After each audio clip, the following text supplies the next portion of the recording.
Hello, everybody, and welcome to a cooperative episode between the Strange Matters podcast and the Eastern Border podcast. I am Sean, one of the hosts of Strange Matters, and I'm joined by Kristaps of the Eastern Border podcast.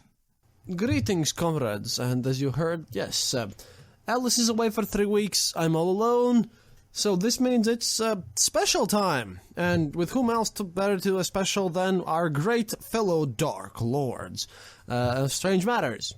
Yeah, so it's been a while since we've done something together. We did an episode on Chernobyl, the disaster there a little while ago, so we got a new special story for this episode. Yeah, and that episode turned out to be pretty successful. I mean, it really touched some things and made some deep discoveries. It's always nice to work with you. All right, so in this episode, we're going to be talking about the Baba Vanga. Yeah, she's Vanga. She's like, and by the way, there was another one. She's a Bulgarian prophet in the Soviet Union. And she was one of the two. Actually, there was another one, which we might touch in some future episodes. There was Julia from Georgia. But yeah, these two were like the most famous prophets and mystery women of the Soviet era. Because you see, in Soviet Union, there was an atheistic state. They really fought against any forms of spirituality, and they had a huge atheism propaganda going on. But these two ladies, they were kind of the accepted form of this, and there are a lot of stories about them working with the KGB, and really some strange things going on with them in the government as well. So it's kind of strange that in this... strange, nice. I'm genius today. Strange because the Soviets just allowed this to happen. The Soviets allowed people just to go visit Vanga, and she made some really grim prophecies, I think. Yeah, I think it's something that the powers that be could possibly use her as a type of propaganda. I've read a few people saying that perhaps some of her predictions were influenced to help the powers and be to stay in power. But yeah, over the course of her life, she made a whole bunch of different predictions and visions of the future, and some of them have come true, which is one of the reasons why a lot of people believed in her and why she had such a massive following. And she still has some predictions for the future that we're still waiting on. Well, you see, some of her predictions are kind of weird, but I think we should start about where she was born. Basically, technically, she was born in the Ottoman Empire. She was born in 1911, and kind of her data shows that she was born in the 31st of January, exactly in the midnight. Now, she was living in what is modern-day Bulgaria. At that point, that was, like I said, Ottoman Empire, and the town is called Strumice, like a small town, literally, in Bulgaria. Technically, it's right now in Macedonia, but she was always considered a Bulgarian person. It's always complex with the Soviet births here. And her surname was... Basically, her surname was Pandeva or something. It kind of came from like panda. She was Vangelia Pandeva Gushterova. That was her full name. And the thing is that she was very weak when she was born. She was born early. She was born in her 7th month. And like her fingers were not developed enough, and her ears were grown to her head. So essentially, she just couldn't even cry. She was extremely weak when she was born. But some great things really happened with her later in life, and a lot of people just went to visit her. Yeah, so I mean, going back to, you said she had trouble when she was born. I just read that it's kind of a tradition when babies are born early over there, that the parents don't name them until they recover, until it's clear that they'll be strong enough to survive. So it seems, which obviously she did, so it seems even from a newborn baby, there was something special about Vanga that she managed to tough it out and live past the premature birthing. Yeah, because at this time, premature births are, if not common, well, they're common, but surviving them isn't. because at this point, at 1911, she was born even before the Communist Revolution. And you have to think about this like the Tsarist era. The serfdom the serfdom is like still going strong. And at one point, at the beginning of the World War I, her father was mobilized into the Bulgarian army, and he went to the front. About at this time, her mom dies too. And this her mom died because she had unsuccessful second marriage, and this happened when Vanga was about 3. So after this, Vanga basically lives with her grandparents and her neighbors, because her dad is at war and her mom is dead, and her neighbor was called Asanya, and she was a Turkish person. So the Vanga lived in the Turkish culture when she grew up. And the people basically who knew Vanga when she was a child, they mentioned that she was extremely active and that she was kind of a workaholic, so to speak. And interesting part is that she really took her prophecies and everything and like healing people as a job. That was her main main profession, and she spent like a lot of time and she took it extremely seriously. Yeah, so I guess she had a pretty normal childhood, I read, up until around the age 12. That's when the incident happened that would cause her blinding and kind of start her on this path of having visions and these mystic abilities to be able to prophesize the future. So I was reading that basically she was a normal child before that, and there was a storm or like a tornado or a gust of wind or something that came through the area, and she went missing. And her family and those around her tried searching for her. It took a couple days before they found her in the middle of a field. And her eyes were sealed shut and encrusted with dust and dirt. And her eyesight quickly deteriorated until she was completely blind. And that's kind of what she's known for to this day as kind of the old blind mystic. It was after this point where this freak storm happened that she would have her first visions and kind of these paranormal powers that she's known for to this day. Yeah, but this is kind of interesting. And about this tragedy, it's like it happened in 1923, and this happened basically when she was returning home with other kids. So she came home with other kids, and they decided to visit this Khan Spring, to drink some water. And at that time, a storm started. So the other kids basically just fell onto the ground, but Vanga was carried away, according to this source, of like a couple of 100 meters away. And they found it only in the evening, like completely just messed up with trees and with other like kind of rubbish around there. And it was the sand that got into her eyes and everything, and they basically harmed her. The sand from this storm just harmed her eyes so much that she just couldn't really open it. And this was basically one of the more serious traumas that she had, and caused everything. And the creators of I'm sorry, in Russian, родители. The one I'm reading, like in Russian, this text is that родители means basically either parents or creators, so I make this mistake right now. So the parents of Vanga basically turned to local healers who literally couldn't help her, so she was just basically left alone at this point. And when I say parents, I mean the neighbors at this point, because, everyone else is dead. There's, hey, everyone's dead. That's a fun coincidence. Yeah, so that was the incident that kind of started her on this path to becoming a clairvoyant and a mystic later in life. And it seemed, throughout her young childhood or young adulthood, she started making more predictions. And I've read that some people said that she had like a supernatural healing touch of some kind, so that people would come visit her and she could either, make predictions of the future, or if they had some type of illness, that some people said that she was able to act as kind of like a mystical healer as well.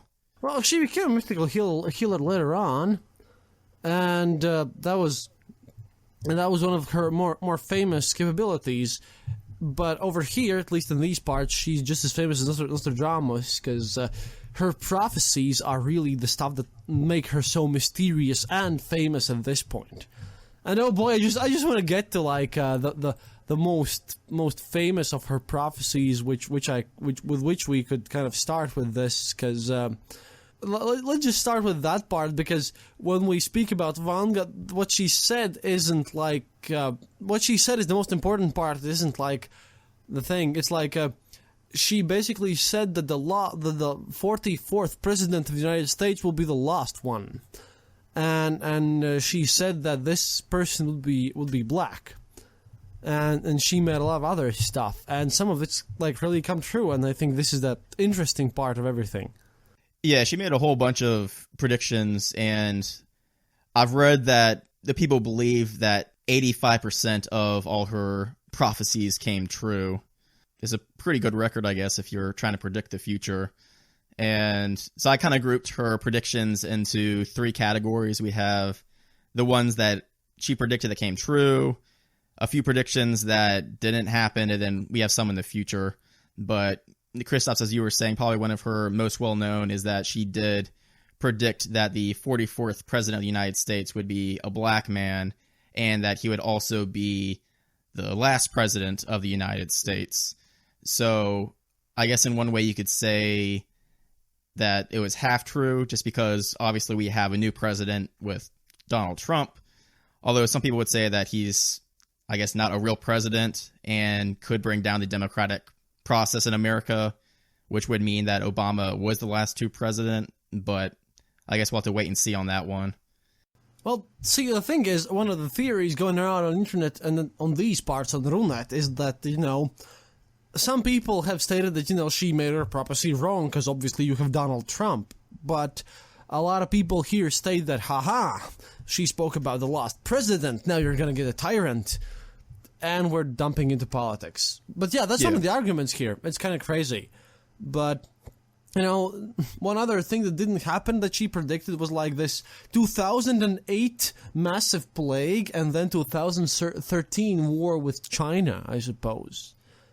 But, yeah, because those like seem very weird stuff. But hey, it's a blind Bulgarian lady which makes strange prophecies, of which some come true. And that's like that reminds she always gave me this feeling, because I learned about her when I was a kid. And have you seen the series Millennium with Lance Henriksen in the lead role? Yeah, it kind of reminds me of that, because for some reason, and I like to ponder about this a bit, these people give off only extremely grim and dark prophecies of the future.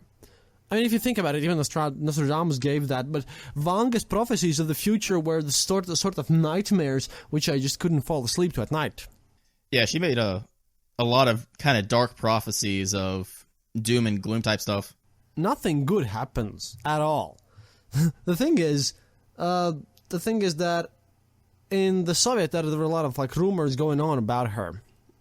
And one of them was that there was a rumor that basically she worked with the CIA because she made these gloomy prophecies that the Soviet Union would end, and that could never happen, so obviously CIA had paid her to tell that Soviet Union would end.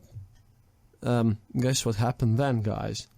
Yeah, I guess I could kind of see that, but then, I mean, a good number of her prophecies I read about is kind of on a global scale, so it's not, just bad about the Soviet Union or Russia or something, but it's kind of a lot of stuff that involves the Earth and humanity in total. And here's the weirdest rumor, because over here in these parts, she's just as famous as Nostradamus, but the thing is, there were a lot of people who actually thought that KGB had killed her and put an imposter in her place. So, they had these psychic experiments, and I have spoken about them in various previous episodes. And the Soviets really took their psychic stuff extremely seriously, you see.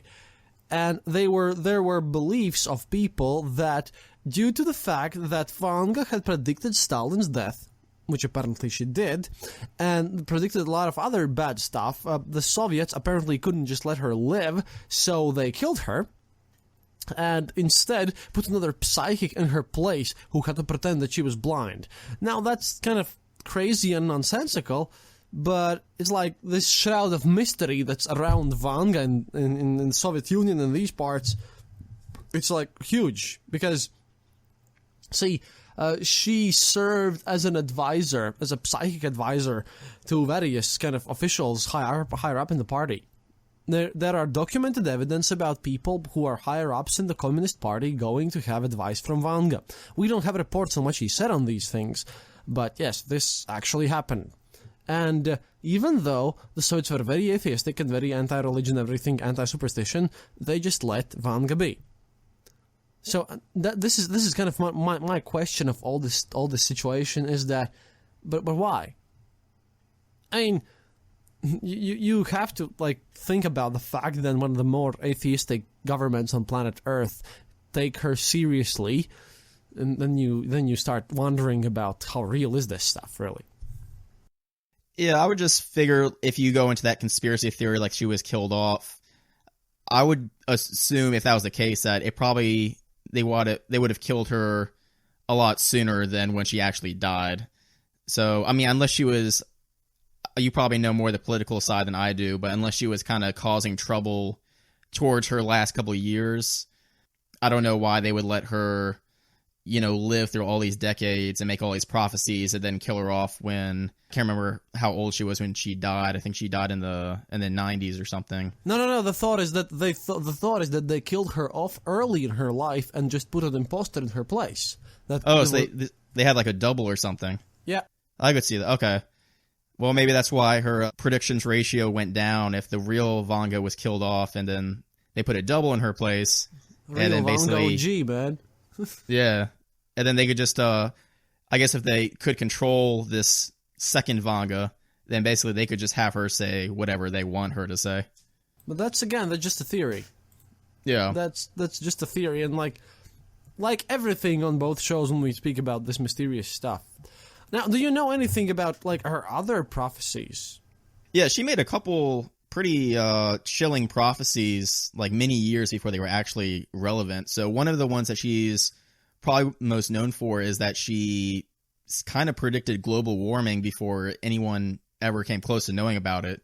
So back in the 1950s, she had a prediction that said cold regions will become warm and volcanoes will awaken. Everything will melt just like ice. So basically, this is back in the 1950s. I don't think anyone had an inkling about global warming or the effects that humanity will have, with melting the ice caps and stuff. But she might have been basically the first person to predict that the way humanity is going right now could have an effect on the planet and cause global warming.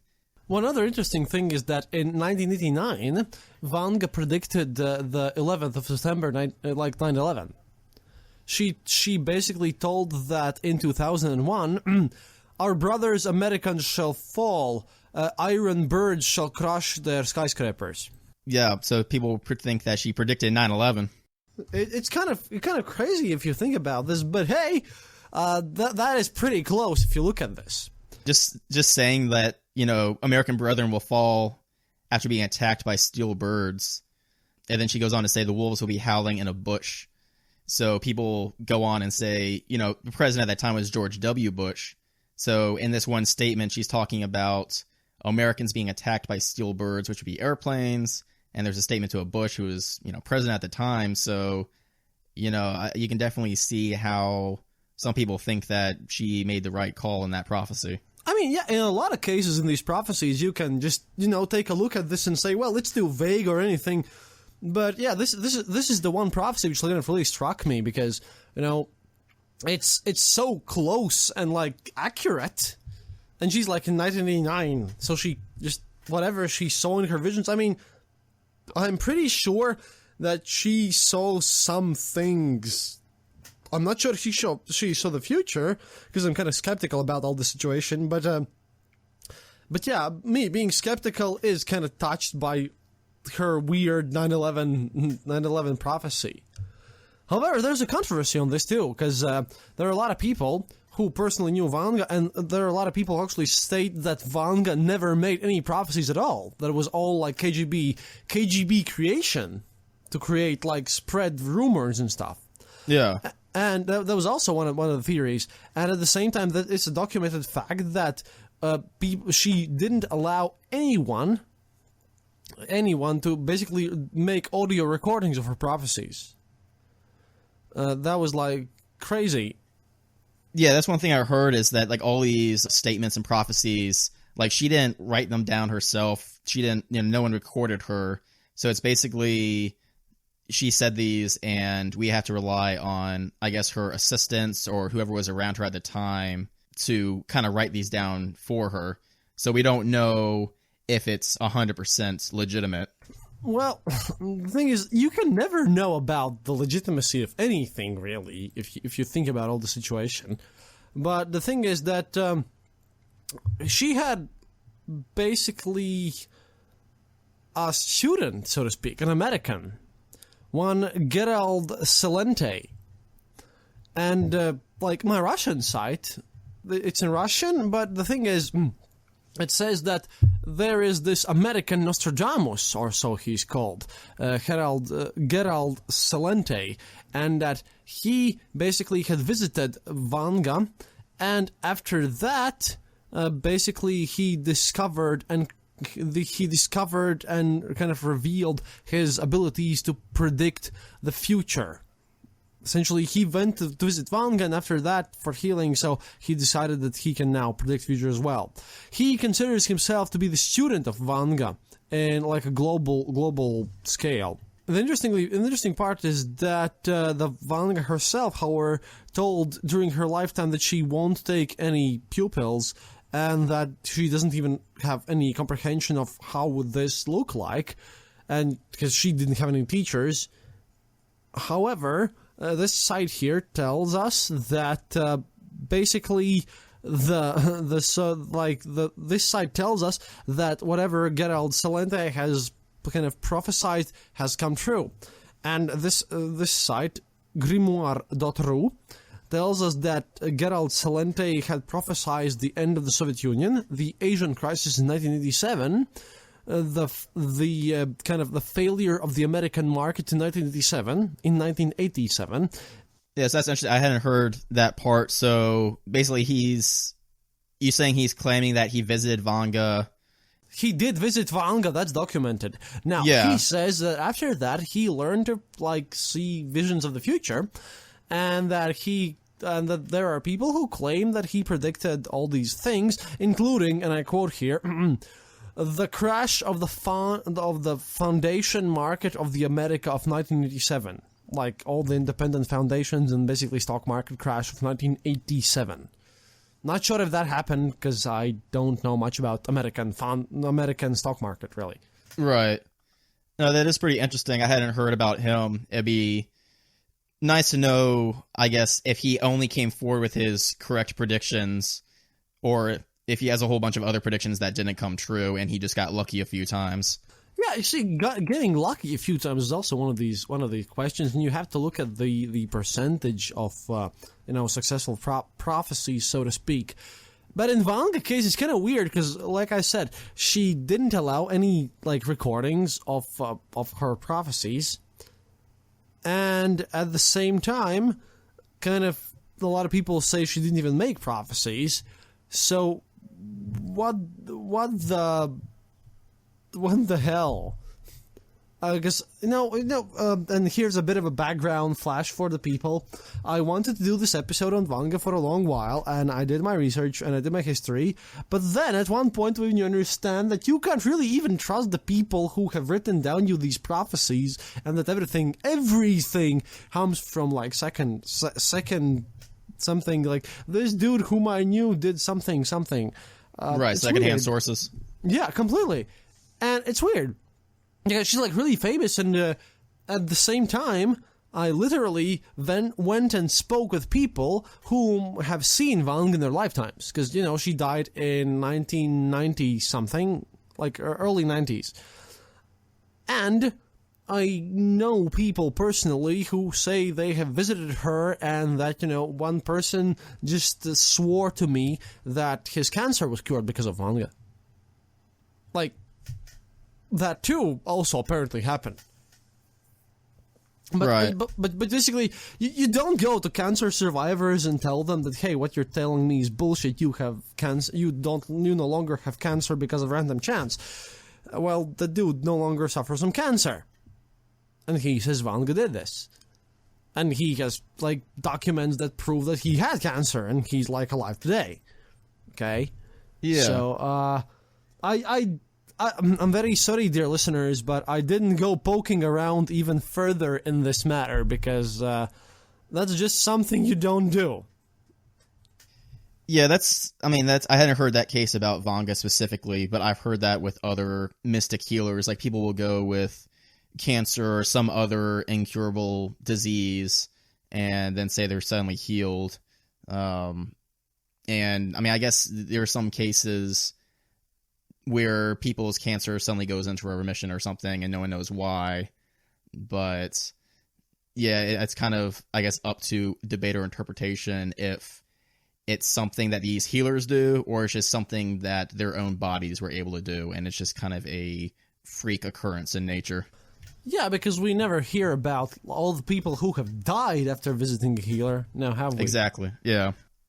Well, kind of just like how all with Vanga's prophecies, a lot of times when you look up her prophecies, the only ones you see are the correct ones, and you don't really see too many of the incorrect ones. And kind of as you were saying, where we don't have, this doesn't come straight from the source, that's all secondhand sources. And in this case, we have literally zero first-hand source prophecies. Yeah. None. And, we have this stat that I've seen all around that she's 85% successful, but it's like, where's the master list that someone is keeping all of her predictions? And did she make any at all? And has some of her prophecies really was the fact that at the beginning, and I'm gonna go in her unfulfilled prophecies. Vanga thought that at the beginning of 21st century, people will just stop sowing and gathering kind of harvests. It's right. like that we would kind of fully go on to some lab grown stuff, and that we will all be fed with the fruits of gene engineering. Also, she said that in the 2008, the Third World War would start, which would bring us down and bring the end of the world. Now, the weirdest part is that in 2008, the Russia invaded Georgia. That was their first kind of aggressive attempt here. And even though we're all not dead yet by nukes, and that's pretty great. I mean, I like not being dead by nukes. It's kind of it's a hobby of mine, not being dead by nukes. But yeah, the thing is that she says that World War III would start in 2008, and it sort of hasn't happened. But these are kind of the most important prophecies she got wrong. But the thing is, well, what do you think? How believable is Vanga, and what prophecies does she hold for the future for us right now, if you can give us any? It's kind of hard to just take all of these prophecies on faith, because once again, we don't know if it's from her. She has these prophecies that haven't come true. You just gave one example. I know there's another one that she said in last year in 2016, Muslims will invade Europe, which will cease to exist as we know it. And she basically said Europe will turn into a continent almost empty and a wasteland entirely devoid of any form of life. So obviously that didn't happen because it's 2017. Well, see, there are some people who would argue about Muslims invading Europe being correct. And again, I'm going into the political territory here, okay? But there are some people who would agree to this idea. Now, I'm not saying that it is or it isn't. I'm leaving it open there because this is not the show for that. But again, everything we hear from her, as far as I understand it, is very ambivalent. Like, you can take it both ways. Which makes me a bit suspicious. Yeah, and I mean, one of the things that I keep coming back to is a lot of these statements are pretty cryptic. And you can interpret them different ways. So basically, I think it's a matter of if these statements were even made by Vanga. I think people are kind of forcing some of her statements to fit certain things. So, I mean, I think... Yeah, but then again, I'm going to be the devil's advocate here, but if you think about it, she's a lady in 1911 who's blind, okay? And how would she explain things that she sees better? Like, if I wanted to believe Vanga's prophecies, okay, then this is how I would go about this situation, about the things. I mean, what? Like, steel birds and planes, they kind of go close enough together. But again, this is the problem, because I knew that she is, like, super famous, but you can just not be sure if she ever made any prophecies whatsoever. And as you were saying, like, with the steel birds, you can be kind of vague. She had one prophecy that she said a huge wave will cover a big coast covered with people and towns, and everything will disappear beneath the water. And basically that prophecy just kind of stayed dormant for decades until the 2004 tsunami, which hit the Pacific Rim, which killed like thousands of people. So then all of a sudden these people are saying, oh, this prediction was correct. But, I mean, I think anybody can kind of make this statement like sometime in the future a volcano will explode and kill a bunch of people. And then 30 years from now a volcano explodes, and then all of a sudden people are like, oh, hey, Sean made the right call. So... Again, we don't know if these are statements directly from her mouth or if they were twisted afterwards, but even so... At one point, the Yellowstone volcano underneath shall explode. We have that recorded now! Yeah, so I just think that with a lot of these kind of prophecies, predictions of these people throughout the years, not even just Vanga, but a lot of kind of prophets throughout the years and ages... It's kind of easy to do when you just kind of make vague, cryptic statements and then basically just wait years and years, and sooner or later something is going to happen that is similar to one of these statements. So, maybe she made these, maybe she didn't, but I think basically with anybody kind of predicting the future, if you make it kind of broad and up to interpretation, eventually something is going to happen that makes it true. Also, one thing that I'd like to ask you, because, hey, this is going on the eastern border, I have the rights to poke you about stuff. One of the questions is that, in general, if we think about prophets in general, like, how useful are they? I mean, like, if you imagine that everything they say was truthful, then that would actually kind of agree with our ideas about free will, which modern neurology predicts, because, we live in this materialistic worldview, right? And, dude, let's go into Astonishing Legends territory here. Let's just discuss theories. Shout out to Scott. Hi, Scott. And Forrest. We love you. But yeah, the thing is that, if you think about this, see, if you think that magic is real at one point, then you kind of have to accept these prophets. And if you accept that prophets are real and they can really send see the future, that would sort of imply a certain materialistic worldview as well, because if they can accurately predict what would happen in the future, that means it's like set in stone, and that would mean that essentially, even though we know about this, that doesn't change the facts. It's like that we don't have any free will, actually. And modern neurology is very much concerned with the fact of where does our sort of, I would like to say, imagined free will comes from, because free will is a strange concept, really. It's kind of like the same thing for people who believe in, like, destiny, I guess, like everything's already laid out. And, if these prophecies... or people who believe like these prophets are real, then that means, kind of like you were saying, that people probably don't have free will if everything's already laid out and the future is already set in stone. So it's kind of hard to, come up with a logical reasoning behind how such a thing could be possible, that these special people somehow have an ability to look into the future. But again, I always come back to, especially with this case, you looking at these prophecies, it was fun to read through, but a lot of these statements that came correct, as I was saying earlier, it's kind of up to interpretation, where these people are picking these statements and kind of assigning them to a value. But it's not like she said in 2001, planes will crash into the Twin Towers in New York City. It was a cryptic statement about steel birds attacking America. So, I mean, in generally, I haven't looked into prophecies and clairvoyance and stuff all that much. That's something that we haven't covered in depth yet, but it's something that we want to. But as of now, I don't know if I really believe that, these people can see into the future. Well, I don't know. See, the thing is, either you can see in the future, or we as a humanity have free will. I sort of like this free will idea. Yeah, I think most people do. I don't think most people will be up to knowing that their fate is already set in stone and they're all just following a path or something. But not even just Vanga, but basically all prophets in general, I don't think we've seen any that are 100% correct, or they're very, very clear in their statements. So there's a lot of room for interpretation about basically any prophecy from any clairvoyant or mystic that's been made. Oh, and this will come out of nowhere.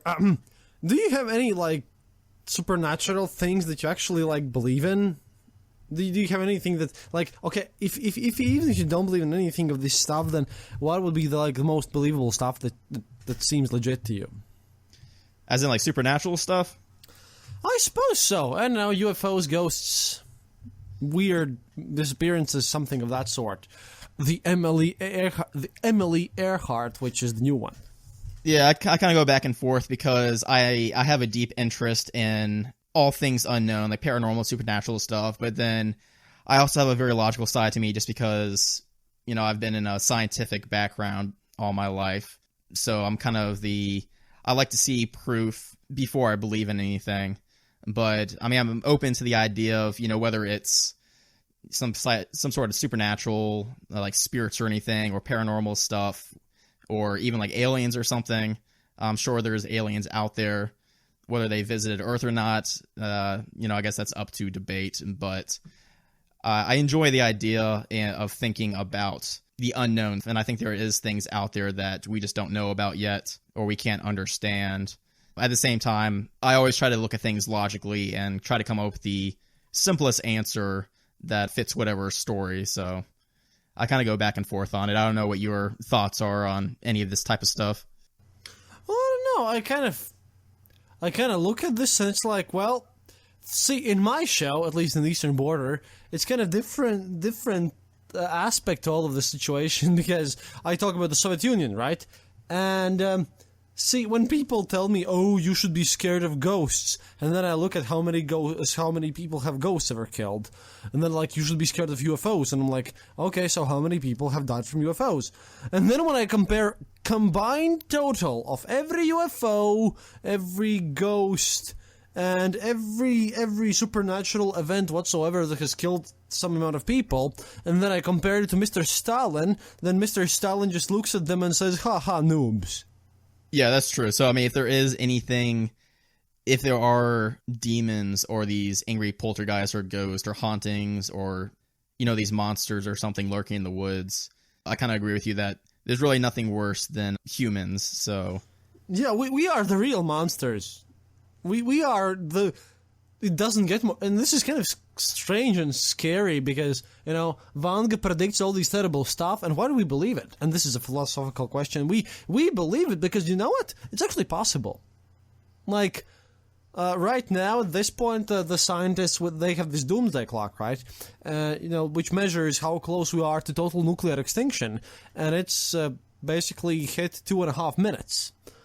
Right. We are just crazy close to just blowing ourselves up. It's you don't need other terrible entities from outside this plane of existence to ruin your life. We can do it just as well, better than any of them. This is what we do. And this is the philosophical part of all these things, because if you think about it, I mean, I do believe that aliens do exist. I'm not sure if they have visited us, but I do believe in intelligent life outside our planet's borders, because, just because of Fermi paradox. I mean, I'm sure it's somewhere out there.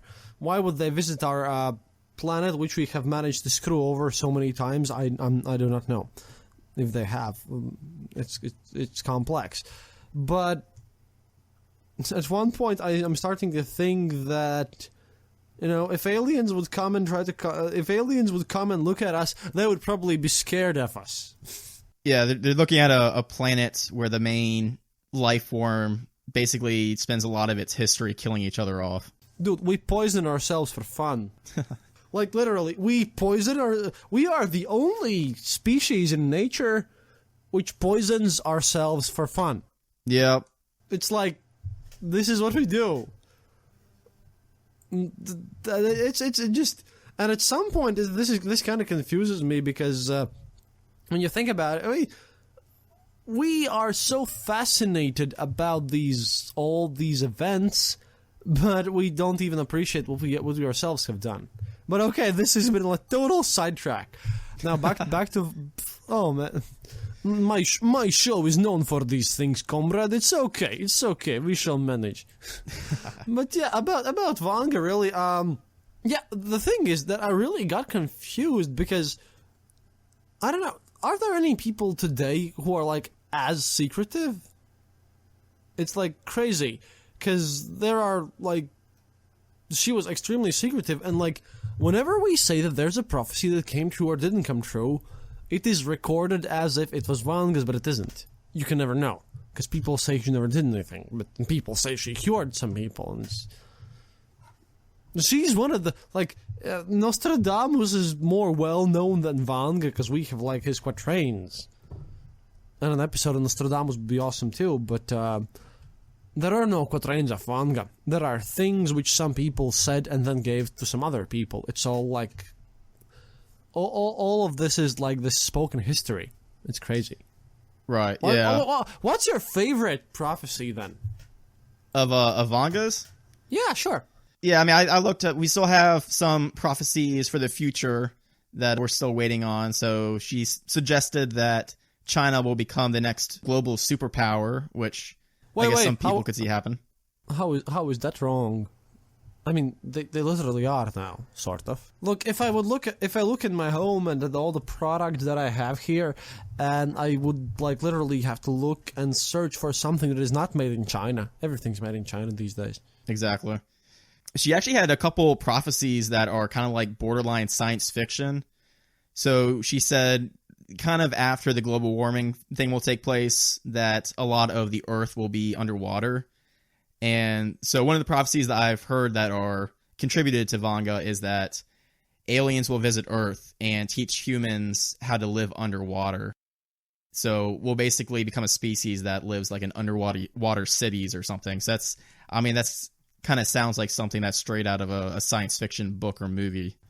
No, but the thing is that we at this point know how to like live underwater. Yeah, I guess just the technology of like creating cities or something. I don't think we'd have the ability right now to transport or kind of make similar cities underwater that we have on land. Unless whatever the technology these aliens give us the ability to actually like live and breathe underwater and not just have to create like a big dome or something, like a big fishbowl for humans to live in. I have heard that some people actually basically think about sea settling. Yeah, this could be. She kind of also predicted that we would move on from Earth and visit Mars. Also predicted that we would visit Venus and search for natural resources, and that we would, start these colonies on Mars and Venus, and that eventually the world would end. However, at that point, humans will be advanced enough to move on to other star systems. So it's kind of crazy. Again, we don't know if these are actually coming from her, but she went from predicting perhaps global warming and the ice caps melting and some terrorist attacks, and then ultimately saying that the Earth will die in about 1,500 years, but that humans will move on to other planets. So I have my doubts whether that will actually happen, but it's pretty fun prophecies to think about, at least. Well, you think about it, well, the world is gonna, like, die at one point, and that's kind of technically true. But how true is it, like, really, at this point? I mean, how close are we to dying off? According to Vanga, or at least the year I saw, it was 3,797 before the world ends. So I guess we'll all be dead by the time that happens. But I mean, it could happen a lot of times before that. We could nuke each other into completely off the planet. But if I had to guess it, I'd probably say that humans find a way to kill each other off long before the planet just naturally dies. Well, planet is gonna probably die when our sun turns into a red giant. That's what's gonna happen. The thing is, whether we will be around at that point to actually, die from that explosion, that's a whole different story. Right. No, it's kind of interesting to think about all these prophets of doom. There is a site which I kind of frequented when I was younger. It's called Exit Mundi. It's about all the ways how the world could probably end. It's an old site. It was made in 2004. It hasn't been updated yet, but it's pretty cool. They have this collection of basically every possible way of the world ending. And that taught me a lot, because honestly, we could probably die tomorrow from unnoticed things, because if you look at this side, there's at least 50 random ways how we all will just random die.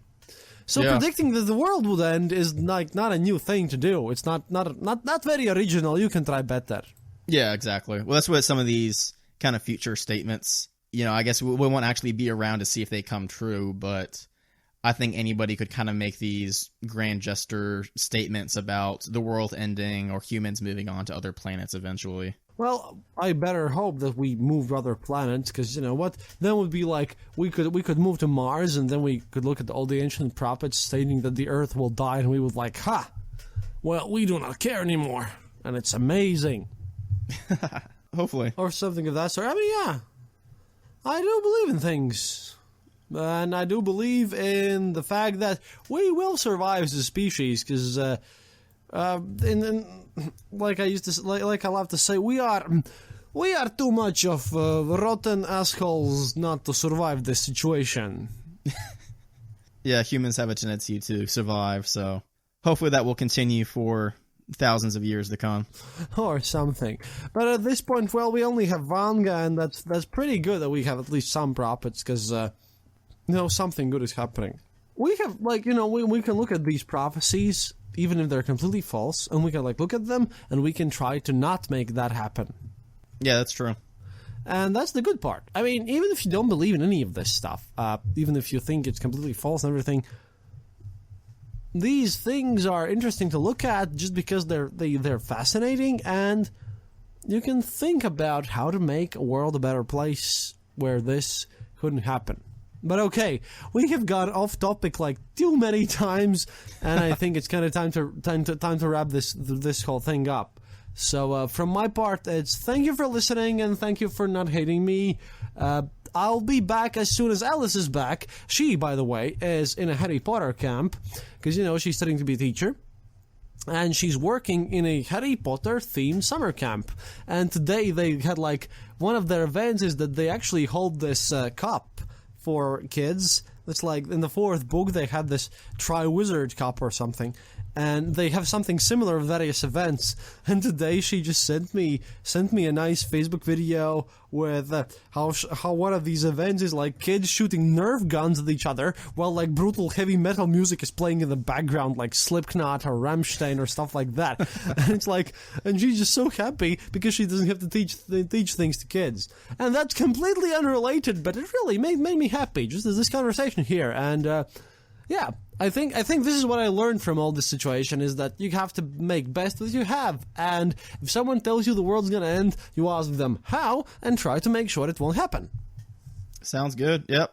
I guess we can kind of work towards, if we have these prophecies and they're all bad and stuff, making sure they don't happen and everyone stays happy. No, but this is the weird thing. Everyone says bad prophecies. But okay, it's another whole conversation and everything, so, До свидания, товарищи, and see you next time. And thank you, Strange Matters listeners. And check out my show, and people who listen to Eastern Border, check out Strange Matters. Everyone, check out everything, and all hail Lord Vader. Yeah, everybody check out Dark Myths. All the podcasts in there are all high quality. Yep. See ya. All right, bye, everybody.